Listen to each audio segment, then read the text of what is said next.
Hola, good morning mga kaamigo. Nakuha na natin si Opel. Yan, nakuha na natin siya sa talyer. Okay na revision niya. Okay na lahat.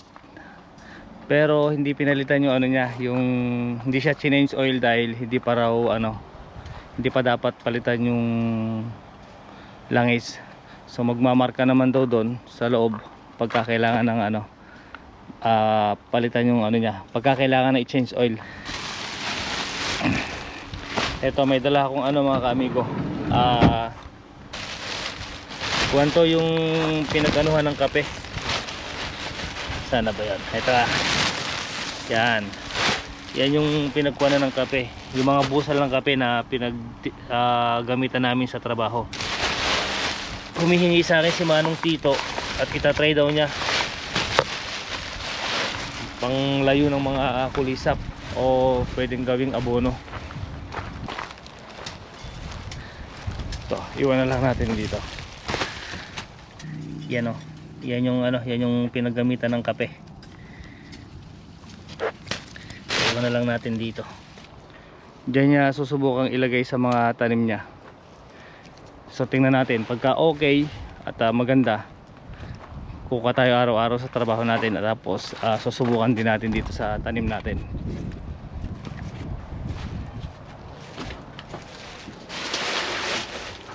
Tapos itong tanim naman natin mga kaamigo, ayan, ito naman yung tanim nating mga kalsots. Ayan malalaki na, halos lahat tumubo na. Ayan haba na, ang bilis tumubo. Tapos yung tanim naman natin bawang dito, may mga tumubo na rin. Ayan lumalabas na rin. Ayan. Ito medyo malaki na. Ayan. Ito. Tapos yung talong natin maraming bulaklak. Nakakuha na rin ako ng konting talong. Saka tong sitaw. Yan, nakakuha rin ako ng konting sitaw. Kahit paano nakakaani pa naman, kahit na medyo ang pangit ng itsura ng sitaw natin. Sa lamig to yan, kasi pag gabi dito malamig. Tapos parating na nga yung winter. Yan, kakuha ko lang na sitaw. Nakaani rin tayo kahit pa paano.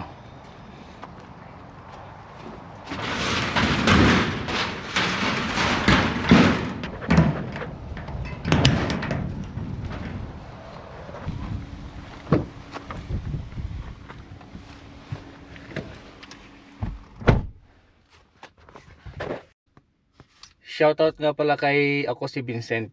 Yan, maraming salamat sa iyo sa walang sawang suporta at sa walang sawang pag-comment mo sa mga vlog ko. Maraming salamat. Shoutout sa iyo. Ako si Vincent. At sa mga silent viewers ko nga pala, maraming salamat din po sa inyo. Comment lang po kayo. Para naman po meron ako nababasa pagka nag-upload tayo ng mga vlog natin. Saka baka sakali ma-shoutout ko rin kayo sa pamamagitan ng mga comment po ninyo. Bali first time ko po itong ginawa sa vlog ko na nag-shoutout. Kaya maraming salamat po. Kaya ako si Vincent. Yan. Sa mga, yun nga po, ulitin ko po sa mga silent viewers ko po dyan. Baka gusto nyo po, may shoutout ko rin kayo. O yan. Bali uuwi na tayo ng bahay. Tapos lulutuin ko yung nakuha kong sitaw sa kayong talong. Tapos piprepare tayo bago pumasok sa trabaho.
Ayan, araw ng Sabado ngayon. Sigurado marami na namang ano ngayon, trabaho.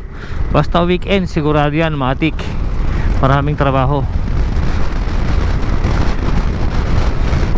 Pag araw ng ano, pagtungtong pa lang ng Biyernes, Sabado, yan yung dalawang araw na yan. Kung gaano karami yung trabaho ng Monday to Thursday, triple ang trabaho pagka Biyernes, Sabado.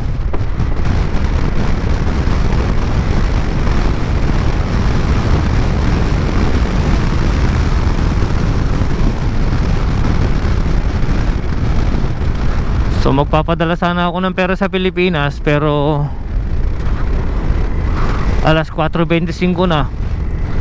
Alas 5 yung pasok natin, kaya si Macy's na lang siguro yung ano, magpapadala ng pera sa Pilipinas. Ang ganda ng mga Temax, oh, mga kaamigo. Ang ganda ng forma. Ang tutulin pa.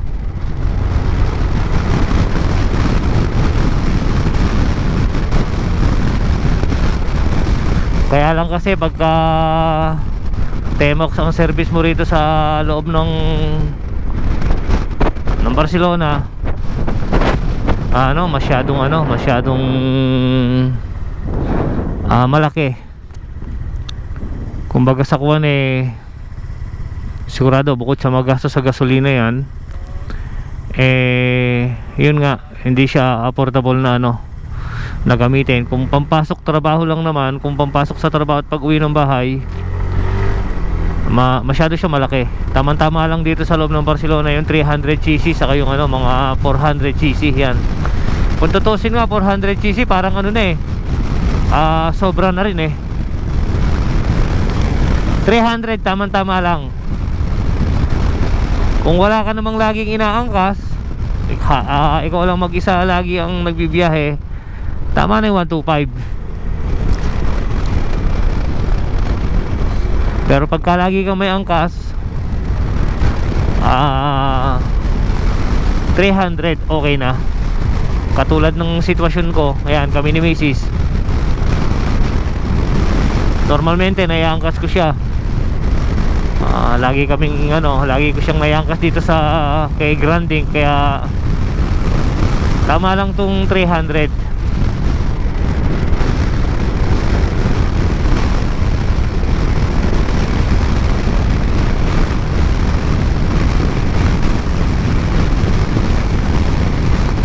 Ayos So ayan mga kaamigo, ang sarap mag-drive ng ang sarap mag-drive dito sa sa loob ng Barcelona pag weekends. Pagka holidays, ayan, Sabado, Domingo, maganda dahil walang traffic. Huwag lang magkakaroon ng aberya sa kalsada, dahil pag nagkaroon ng aberya sa kalsada, nako, magkakabulbul yung traffic.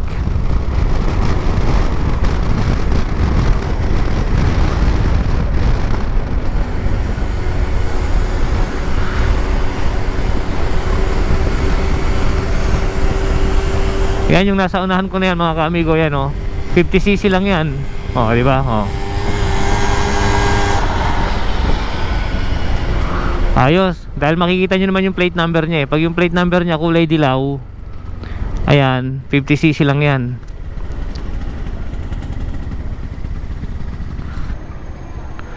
Malapit na naman ang Halloween. Ilang araw na lang, undas na naman. Kaya lang ang alam ko, hindi yata ganong dia 30 yata yung halalan dyan sa Pilipinas. So parang yung mga tao parang mas abala sa halalan kaysa sa undas na darating. Busy sila sa pangangampanya. So good luck sa mga mananalong kagawad saka kapitan. Ang alam ko yung kapitan na umahabol sa amin sa Prado Sabah, Santo Niño, wala yatang kalaban. So matik na yun na siyang mananalo, dahil yung dating kapitan sa amin tapos na yung term niya.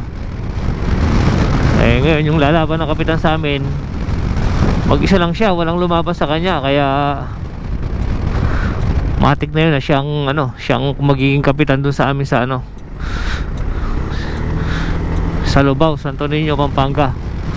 Congrats sa bagong kapitan ng Lubao, Pampanga. Lubao, Santo Niño, Pampanga. Yan.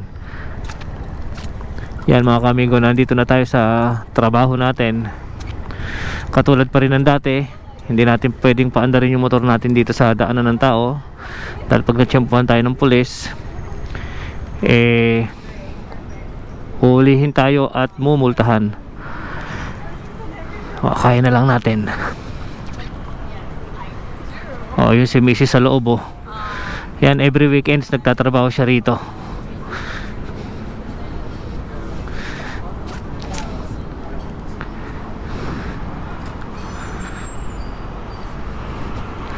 Every weekends nagtatrabaho siya dito sa trabaho ko. Parang extra job lang niya yan.